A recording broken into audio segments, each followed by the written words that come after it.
Hi friends, అందరూ ఎలా ఉన్నారు? బాగున్నారా? మా టమాటోస్ చినుకులు పడుతున్నాయండి. సంక్రాంతి తర్వాత చూడండి, చాలా మబ్బులేసి ఈరోజు అంతను చిన్న చిన్న చినుకులు పడుతూ ఉన్నాయి. ఇప్పుడే జస్ట్ నేను పైకి వచ్చాను, మేడపైకి చినుకులు పడుతున్నాయి.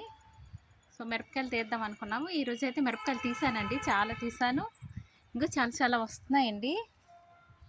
ఇది ఇంకా స్టార్ట్ అవుతుంది. చిన్న చిన్న వచ్చాయి, చిన్న పింజులు వచ్చాయండి, చిన్న చిన్న ఉన్నాయి. ఈ మొక్కకైతే మిరపకాయలు స్టార్ట్ అయిపోయాయి, పెద్దగా వచ్చాయి. చూడండి ఎన్ని మిరపకాయలు ఉన్నాయి. నేను ఇంకా కొన్ని మిరపకాయలు కూడా తీసానండి, అవి కూడా మీకు చూపిస్తాను. ఫస్ట్ టైం నేను మిరపకాయలు ఇన్ని తీయడం. నేను ఎప్పుడూ మిరపకాయ మొక్కలు వేయలేదండి. ఈసారి టమాటోస్ కూడా వేసాను.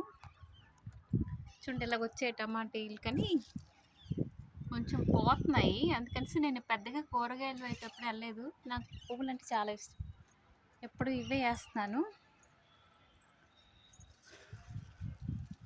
ఇంకా వచ్చేయండి, పెద్ద కాయలే ఉన్నాయి, కనిపిస్తున్నాయి లేదు కానీ ఇదండి చాలా పెద్ద కాయలు ఉన్నాయి, కిందన ఉన్నాయి, సరిగా కనిపించట్లేదు పైకి అయితే. ఇంకా నేను మిరపకాయలు తీసాను కదా, అవి మీకు చూపిస్తాను. చూడండి ఎన్ని కాయలు తీసాను చూడండి, చాలా మిరపకాయలు. ఫస్ట్ టైం అంటే నేను వేసిన మొక్కలకి ఇన్ని మిరపకాయలు రావడం, చాలా హ్యాపీగా ఫీల్ అయిపోతున్నానండి. చాలా బాగా వచ్చాయి మిరపకాయలు అయితే. చూడండి అక్కడ 2 మొక్కలు ఉన్నాయి కదా, ఇక్కడైతే చిన్న చిన్నవి ఉన్నాయి దగ్గర దగ్గర. ఇవి కూడా ఇంకా స్టార్ట్ అవుతున్నాయి, పువ్వులు కూడా వచ్చాయి. ఈ చెట్టుకి మిరపకాయలు వచ్చాయండి, మిరపకాయలు తీస్తాను. కొంచెం ఉన్నాయి అక్కడక్కడ, అక్కడ కనిపిస్తుంది కదా, ఈ చెట్టుకి ఎక్కువ తీస్తాను.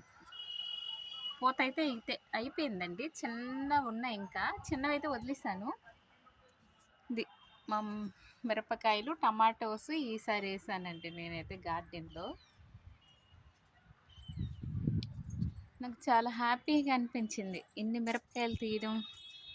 ఇంకా అంటే ఒక 4 మొక్కలు వేసుకుంటే బెటర్ అనిపించింది. బాగున్నాయి కదా, చాలా పెద్ద పెద్ద కాయలు వచ్చాయండి.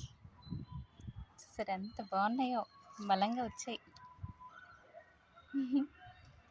గట్టిగా ఉన్నాయి, బాగున్నాయి మిరపకాయలు. ఇదండి నా వీడియో ఈరోజు.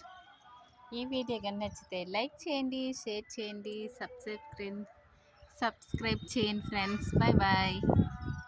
Bye friends, bye.